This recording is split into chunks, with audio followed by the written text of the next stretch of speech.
Hello world. I know it has been a while, but I am slowly returning to make more content. Thank you for continuing to be subscribed to this channel. Well, I have a lot to say today, so please bear with me. I have been giving it some thought from this tree I am relaxing on, looking down and afar, noticing the big world and what we allowed to happen to it. Notice I said we. Let me explain before you turn the channel. As some of you know, I lost a friend last December. I felt so guilty. I now realize I did all I could do to warn her, so I needed to clear my head of it. During this clearing, I realized one thing. We put a lot on other people for what we carry in our lives. Trump has all the answers. Biden did it all to us. We need to quit expecting a man to save us all. Trump may have good intentions, but realistically it is up to us how far we want to be free. We as humans were given a gift. It is called life. Two things I know for certain: we all live and we all die. What we do in between that belongs to us. We say they are homeless people on the streets.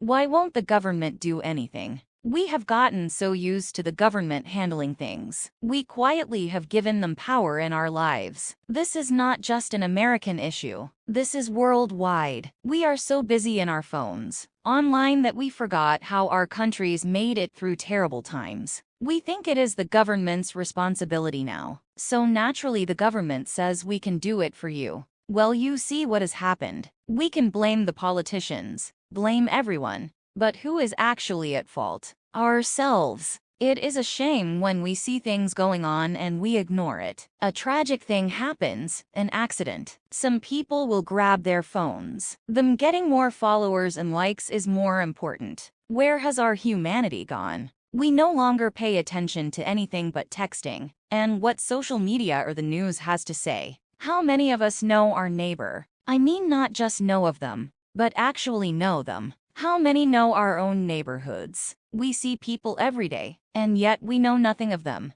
Or maybe you do know them. Say we are an older person, and we have a neighbor who is a young person with a child living on her own. A single parent trying to work and take care of that child because of her bad choice in partner or other circumstances out of her control. We see a need. Obviously, she is having to pay for childcare. We know how much our pockets suffering. Imagine how hard it is for her. Here we sit online or working around the house full of knowledge. We could easily ask her if she needs some help. Give her a hand up, not a handout. We could easily impact two people just in our area. The young lady because she has less struggle. But also that child can grow with knowledge we share. Say there is an older couple in our area. We see them and we never see no one visiting. They are always sitting on their porch or walking around. Why not go over, introduce yourself, invite them for a meal? We get online and we say, I want to make a difference in the world. We want people to listen. We see everyday people around us. They want to be heard. But we are too busy putting up memes. We are too busy listening to the same things we hear over and over again. The world is burning. The world is coming to an end. Trump has a plan. We are all watching a movie. Well, I for one am tired of just watching a movie.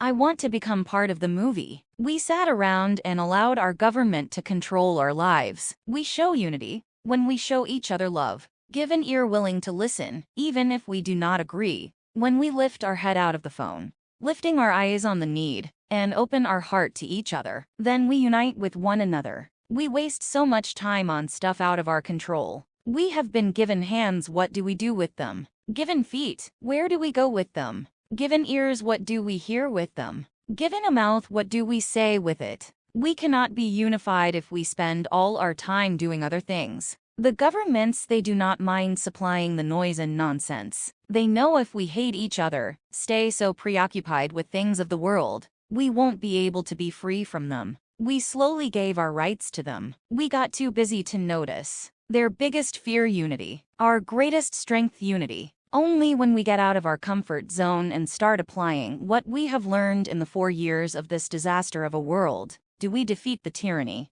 We take back the things we can control. I hope I did not bore you and found this insightful. To all the patriots in the world, keep pushing back. To all the veterans, thank you. And to the Bidens of this world, we see you. Do not comply. Do not compromise. Stay frosty. Till the next one. If you like this, please like, share, and subscribe. Good day.